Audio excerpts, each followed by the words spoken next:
Hi guys. How are you doing? My name's Alan. I'm here to replace Coach William in today's episode. My mentor William is not feeling well, so I hope that he would recover soon. I hope that you don't mind that it's me and not him today, but anyway, let's start our podcast. The show must go on. Picture this. You walk to the baseline. You bounce the ball. You've hit this serve thousands of times. In practice, it feels fine. In warm-up, it feels natural. But now, under pressure, something shifts. Your arm feels tight. Your toss feels wrong. Your mind gets loud. And suddenly, the simplest shot in tennis feels impossible. This isn't about technique. Absolutely not. It's about what pressure does to you when you serve. The serve is the only shot you start completely on your own. No opponent rushing you. No reaction required. And that's exactly why pressure hits it so hard. Real hard. When a serve goes wrong, there's no excuse. It feels personal.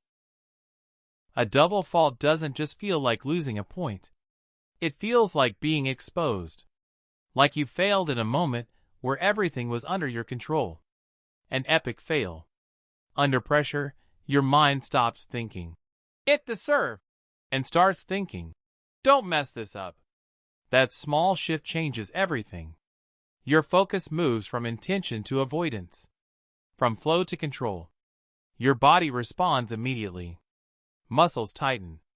Rhythm disappears.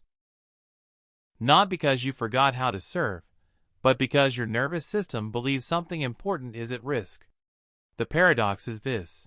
The more you try to control the serve, the worse it becomes. The serve also gives your mind too much time. You're standing still, waiting, bouncing the ball. And in that space, thoughts rush in. Past double faults.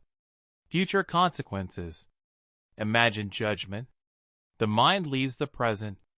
And when that happens, coordination breaks down. There's also a deeper emotional layer. For some players, the serve represents responsibility, authority, initiating the point. Not everyone feels comfortable with that role. Some players thrive in rallies, reacting and adjusting. The serve asks you to lead. And under pressure, leading can feel heavy. So the serve becomes a psychological spotlight. It asks, "Do you trust yourself enough to start this point?" And when trust wavers, tension follows. Another hidden factor is fear of disappointment. Not disappointing others, but disappointing yourself. The serve starts to feel like a promise you're afraid to break. You're no longer serving to play, you're serving to avoid regret. And avoidance is never stable. Here's the most important truth. Struggling to serve under pressure does not mean you're mentally weak. It means you're human. The serve is the most honest shot in tennis. It reflects your internal state instantly. It shows how you handle responsibility, uncertainty, and self-trust. The answer isn't forcing confidence or being tougher. It starts with understanding. Understanding that pressure changes your nervous system. That tightness is information, not failure. That your serve doesn't need more control. It needs more permission. Permission to miss. Permission to feel nervous. Permission to swing without guarantees.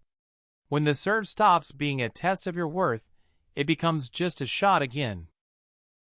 If this episode felt familiar, stay with this channel for more tennis psychology insights that explain what's really happening in your mind on court. Share this with someone who struggles on big serves. And in the comments, tell me honestly, what do you feel when you step up to serve under pressure? You don't lose your serve because something is wrong with you. You lose it because pressure asks you to face yourself without distraction.